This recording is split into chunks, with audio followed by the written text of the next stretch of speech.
স্বাধীনতা দিবসের সন্ধিক্ষণে এক অভূতপূর্ব ঘটনার সাক্ষী থাকলো গোটা ভারতবর্ষ। রাতের অন্ধকার চিরে নিস্তব্ধতাকে ভেঙে গুড়িয়ে রাতের দখল নিল বাংলার মেয়েরা। গোটা পশ্চিমবঙ্গ জুড়ে গর্জে উঠল সম্পূর্ণ নারী জাতি। বাংলার রাজপথ জুড়ে শোনা গেল একটাই গর্জন, উই ওয়ান্ট জাস্টিস।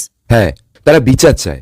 আমরা সবাই বিচার চাই। আমরা সবাই আরজি করের ঘটা বর্বরতার সঠিক তদন্ত চাই। আমরা শাস্তি চাই সেই প্রত্যেকটি মানুষের যারা প্রত্যক্ষ বা পরোক্ষভাবে এই পৈশাচিকতার সাথে জড়িত।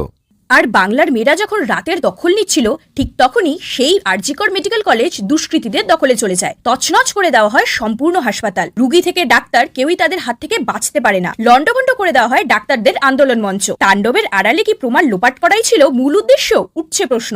আর যেই কলকাতা পুলিশের তুলনা বিশ্বের এলিট পুলিশ ফোর্সগুলোর সাথে হয়, সেই কলকাতা পুলিশ নিজেদের বাঁচাতে পালিয়ে প্রসূতি বিভাগে লুকিয়েছিল। লুকানোর জন্য তারা ঠিক জায়গায় বেছে নিয়েছিল, কারণ স্বাধীনতার রাতে লজ্জার জন্ম দেওয়ার জন্য এর থেকে ভালো জায়গা আর কি বা হতে পারে।